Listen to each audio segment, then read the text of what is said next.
Greetings, true believers, and welcome to another uncanny episode of History of the Marvel Universe. This channel is brought to you in part by Patreon supporters. If you would like to help decide what topics get covered on the channel in monthly polls and get your name in the special thanks at the end of each episode, you can sign up for as little as $1 per month over at patreon.com/MaryMarvelite. The link is in the description below. To begin this video, we must first talk about the cosmic elemental force known as the Phoenix. This flaming entity, for lack of a better term, predates the universe itself, and is supposedly a nexus of psionic energy that exists, in some incarnation, in every possible reality within the multiverse. Born of the void between states of being, the purpose of the Phoenix is to burn away anything that it considers obsolete, resurrecting beings, worlds, and even entire universes in new forms. It's been said by some that when the previous multiverse came to an end, an incarnation of the Phoenix Force saved that reality's denizens from total oblivion, allowing them to be reborn in the next universe. And within the fires of the Big Bang that marked the beginning of the Marvel Universe as we know it, the Phoenix was reincarnated as well. Multiple times over the eons, the Phoenix would bind itself to a mortal host, such as the early human and perhaps one of the first mutants, Firehair. While the details of that story are perhaps best left for another day, this would be far from the last red-headed woman with psychic powers to be involved with the Phoenix Force. Thus, from that point, we jump forward in time 1,000,000 years to the birth of Jean Grey, whose origin we discussed in detail last week. From the moment that Jean was born, the Phoenix was aware of her and her incredible potential. The Cosmic Force watched as the death of Jean's best friend, Annie Richardson, prematurely unlocked her telepathic mutant powers. It saw as she trained under Professor Charles Xavier and became one of the original 5 X-Men. It observed as Jean Grey fell in love with Scott Summers, the X-Man known as Cyclops. And when the mutant team embarked on a mission to space alongside superhuman heroes, the Fantastic Four, the Phoenix Force briefly reached out and touched Jean's mind. She was consumed by a vision of fiery power overtaking her form, but this moment soon passed and the memory of it faded away like a half-remembered dream. Meanwhile, the Phoenix had learned that the universe itself would be threatened by the mad ambitions of Diken Neramani, the ruler of the star-spanning Shi'ar Empire.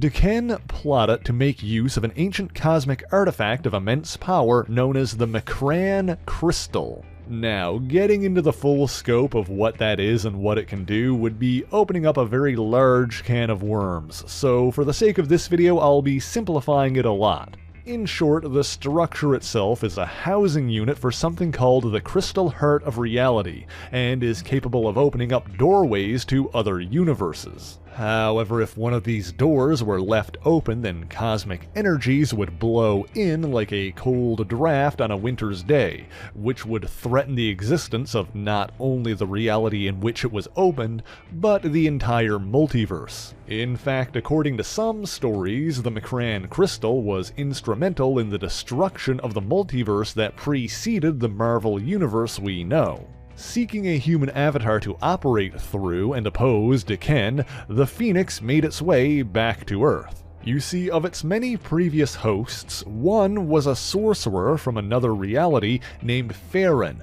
and a descendant of his with the same name was alive on Earth. There's a lot more to that story as well, but we'll try to keep this video relatively light on the tangents. The important thing is that the Phoenix intended on finding the modern-day Farron, but instead came upon a shuttle carrying Jean Grey and the X-Men. Since the shielding for the craft's cockpit was damaged, Jean was doing her best to pilot the ship herself while using her telekinesis to push away harmful cosmic radiation. However, her power was not enough, and the deadly rays permeated her body and withered her flesh. Jean's cry for help attracted the attention of the Phoenix, who intervened and saved her life.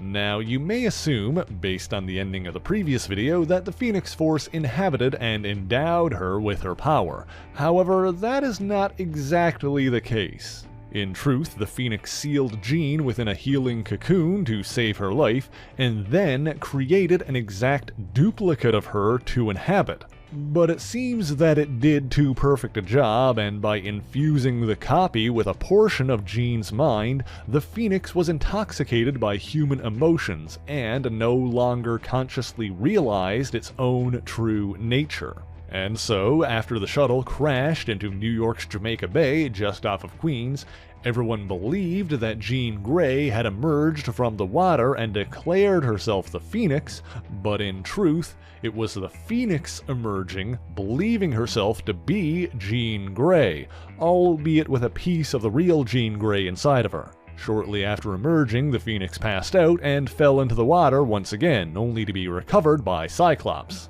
The supposed Jean was brought to the hospital, where it was quickly determined that she would make a full recovery. But when Grey's roommate, Misty Knight, asked how she was doing, the Phoenix claimed that she died and brought herself back to life. Of course, she was soon released and supplanted herself into Jean's life, with nobody being able to tell the difference, not even the Phoenix itself. Jean was thus welcomed back to the X-Men, who believed that her vastly increased power and new abilities were caused by the cosmic radiation. And even so, the situation with the Shi'ar Emperor D'Ken and the Macran Crystal would soon come to involve the X-Men.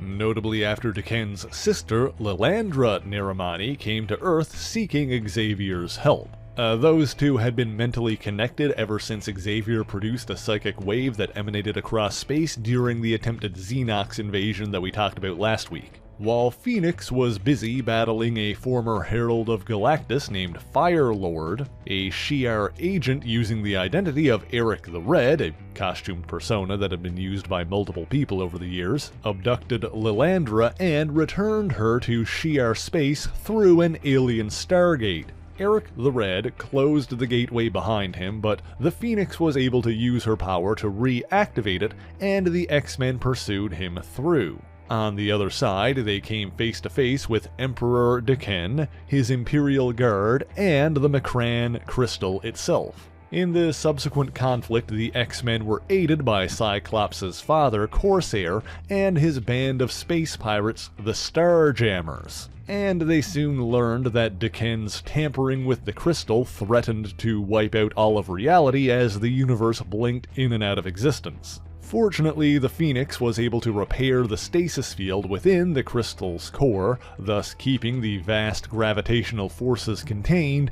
and saving the entire cosmos. As for D'Ken, he was defeated and his sister Lilandra succeeded him as the new ruler of the Shi'ar Empire. After returning to Earth, the Phoenix continued to operate as a regular member of the X-Men. And despite her immense cosmic power, she was limited by the mind of Jean Grey, who had difficulty controlling that power, but kept the Phoenix in check with her sense of morality. Then, after another battle with Magneto, she was mistakenly convinced that the other X-Men had been killed. In the wake of this, Xavier joined Lilandra when she returned to the Shi'ar Empire and remained there for a time, while the Phoenix, as Jean, traveled to Scotland to reunite with several allies.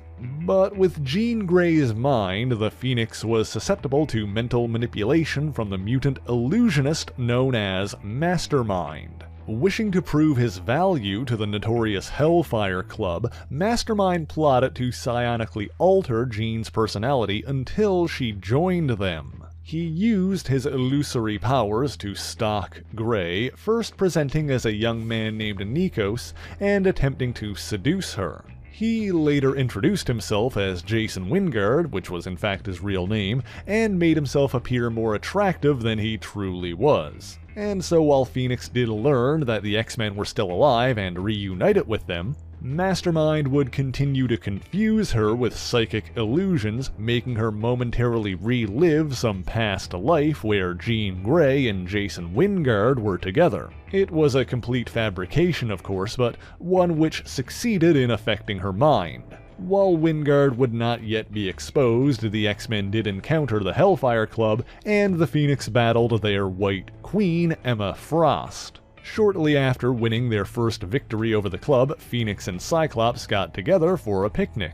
During this date, she demonstrated how she'd gotten more powerful by telekinetically holding back Cyclops' optic blasts, allowing him to remove his visor. Since this was not a feat that Jean could accomplish on her own, years later Cyclops would attempt to use this as a way to determine whether or not she was still the Phoenix. Anyway, the X-Men later infiltrated a party being thrown by the Hellfire Club, or so they thought. This turned out to be a trap, and while they were there, Mastermind's mental manipulations came to fruition, and the supposed Jean Grey became the new Black Queen. However, Wingard made the mistake of seemingly killing Cyclops in a mental duel on the astral plane. While Cyclops did survive, Phoenix snapped out of Mastermind's control and turned against him. But because he'd weakened the good moral part of her mind that came from Jean Grey, the Phoenix was overwhelmed by its own primal nature, transforming to a violent, malevolent state. Completely out of control, the Dark Phoenix attacked the other X-Men before taking to the stars. Limited by the physical form it had trapped itself in, the Phoenix hungered for energy. To this end, she delved into the sun of the Debari star system and drew all of its power into herself. This caused the star itself to go supernova, destroying the entire solar system, including an inhabited planet with 5 billion intelligent life forms. When she was subsequently attacked by a Shi'ar starship, the Dark Phoenix destroyed that as well. Following this, she returned to Earth and visited Jean's family home. There, she was confronted by the X-Men who attempted to halt her rampage. However, none of them were a match for the power of the Dark Phoenix. For a moment, it seemed that Cyclops might actually be able to talk her down, but as he tried, Professor Xavier psionically attacked the Phoenix's mind. What resulted was a mental battle between the two that Xavier surely would have lost, if not for the fact that the piece of Jean Grey's mind that existed within the Phoenix pushed back and reasserted control. Back to being Jean, in a manner of speaking, the Phoenix accepted Cyclops' mental marriage proposal. But their trials were not over, as the Shi'ar deemed that the Phoenix was too dangerous to be left alive. Familiar with their customs, Xavier proposed a trial by combat for the fate of Jean Grey's life. Since the future of the entire universe was potentially at stake, Lilandra conferred with the rulers of the other two noteworthy interstellar empires, the Kree and the Skrulls. The three empires agreed, believing the X-Men would lose, and so representatives of the Skrulls and the Kree were sent to observe the proceedings. The contest was held on the blue area of Earth's moon, and Jean wore the costume that she once had as Marvel Girl. But during the battle, her Dark Phoenix side once again threatened to take over. Jean struggled for control, but knew that she couldn't maintain it and made a fateful decision. After draining enough of her power in a battle with the X-Men, the Phoenix activated a powerful energy cannon that completely destroyed her mortal body. The Dark Phoenix saga came to a close, and as far as anyone knew, Jean Grey was dead. In her memory, the Shi'ar gave Jean's parents a hollow empathic matrix crystal containing a portion of her essence. The consequences and fallout of all of these events would be far-reaching, and while we don't have time to go in-depth into these subsequent stories today, many of which could be the subject of their own videos, let's at least touch on the major events. After the death of her physical body, the Phoenix awakened in an afterlife of sorts, wearing an all-white costume. There she encountered the cosmic abstract, Death, who in this instance manifested as a male construction worker building a structure to house the souls of those she had killed.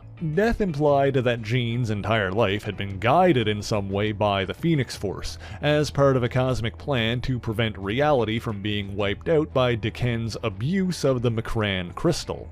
Death also explained that the Phoenix itself is not an entity or a being as we would understand, but a cosmic force of nature. And of course, since it's also a force of resurrection, the Phoenix returned to life in its true form as fiery psionic energy. Seeking on some level to make amends for its actions, the Phoenix wished to return the portion of Jean Grey's mind that it had taken. It thought it detected Jean outside of the healing cocoon it had sealed her in, but it was actually sensing Rachel Summers, the daughter of Jean Grey and Scott Summers from the Days of Future Past universe, in which the Phoenix had apparently merged with Jean instead of replacing her.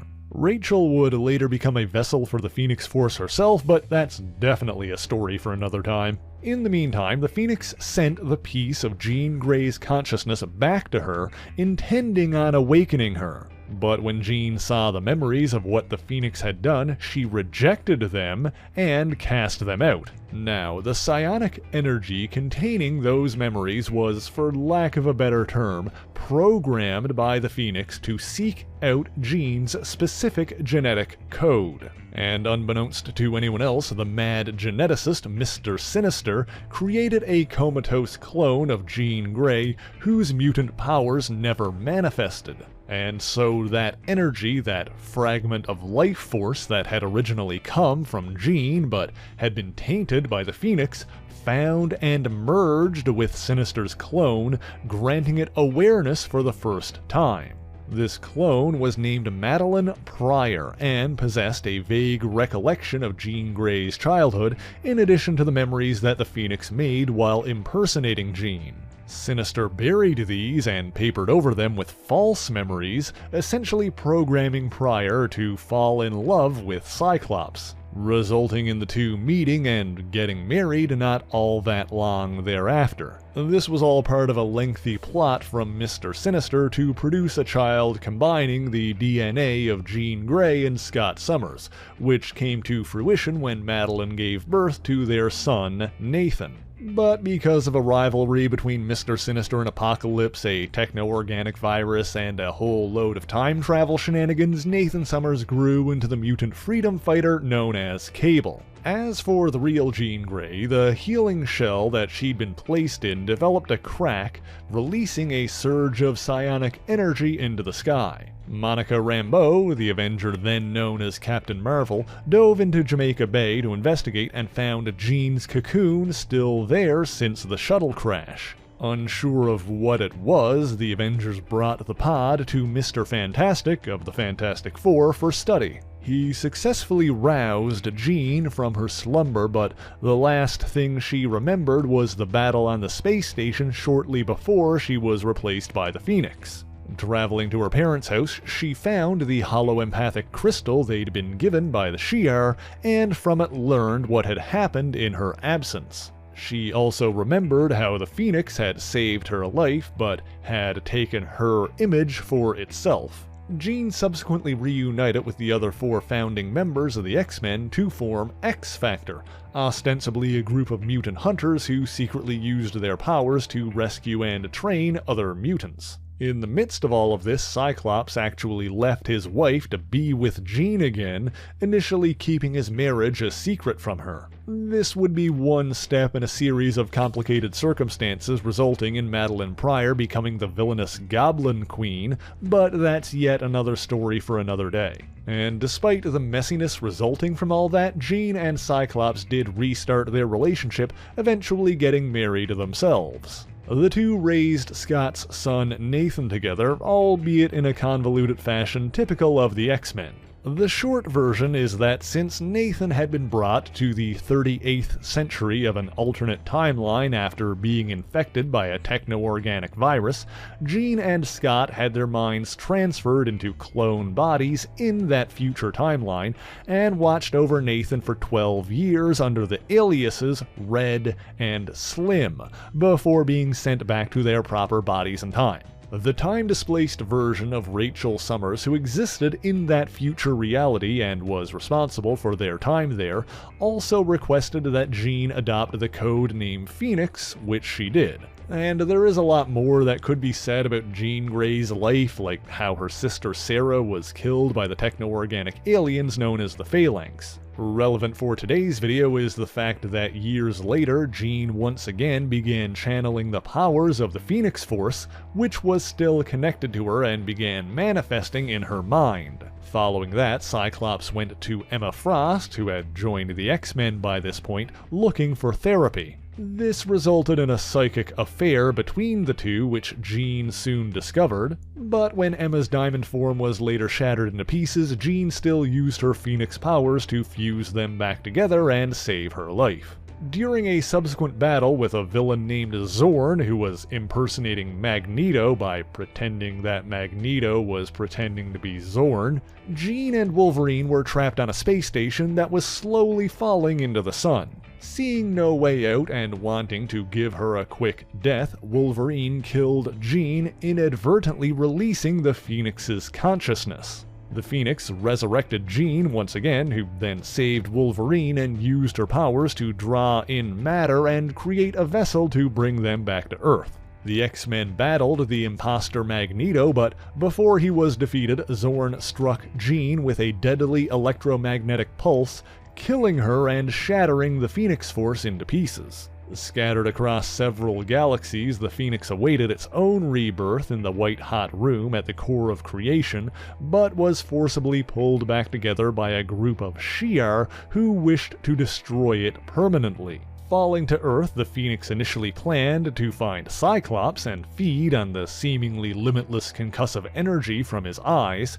It was instead drawn to Jean Grey's corpse and resurrected her yet again. This time Jean attempted to resist it, even allowing Wolverine to kill her over and over again, but the Phoenix simply brought her back to life again and again. However, doing this time after time further weakened the Phoenix, and Jean was able to force herself deep into the frozen Arctic waters. The Phoenix Force abandoned Jean and instead attempted to bond with Emma Frost. The X-Men tried to keep the Force contained, but this went about as poorly as one might imagine. But Jean, having survived her dip in the ice, emerged again to confront the Phoenix Force. Realizing that Grey was her perfect match, the Phoenix abandoned Emma to merge with Jean once again. But this time, instead of fighting the Phoenix, the X-Men attempted a different strategy, psychically connecting with every mutant ally she had, and forcing the Phoenix to see all of the love and admiration that every single X-Man had for Jean Grey. The Shi'ar attempted to use a weapon of mass destruction on the Earth and eliminate the Phoenix Force forever, but the Phoenix prevented this and saved the X-Men by destroying the Shi'ar vessel. After that, Jean and the Phoenix both disappeared into the white-hot room, the heart of the Phoenix at the core of creation, allegedly contained within the Macran crystal itself. Of course, the Phoenix inevitably returned, and eventually it brought Jean back as well. But this time, Jean was able to convince the Phoenix Force to separate itself from her and let her live her own life without its power. Finally accepting this, the Phoenix bid Jean Grey goodbye before disappearing completely from her mind and body. Now, if you want to know more about the details of those events, you can read the miniseries Phoenix Resurrection: The Return of Jean Grey, after which Jean led her own team of X-Men in 2018's X-Men Red, before the House of X Powers of 10 books changed up the X-Men status quo once again. But that's all that I've got for you in this video, and thank you so much for watching it. If you enjoyed it, please leave a like, share the video, and subscribe for more marvelous content. Be sure to leave a comment letting me know what Marvel hero or villain you want to hear about next, and as always, the issues referenced in this video are listed in the description below if you would like to read them for yourself, as well as links to other places you can find me, including my Patreon page, where for only $1 a month you can get your name in these special thanks here. So until next time, true believers, Excelsior!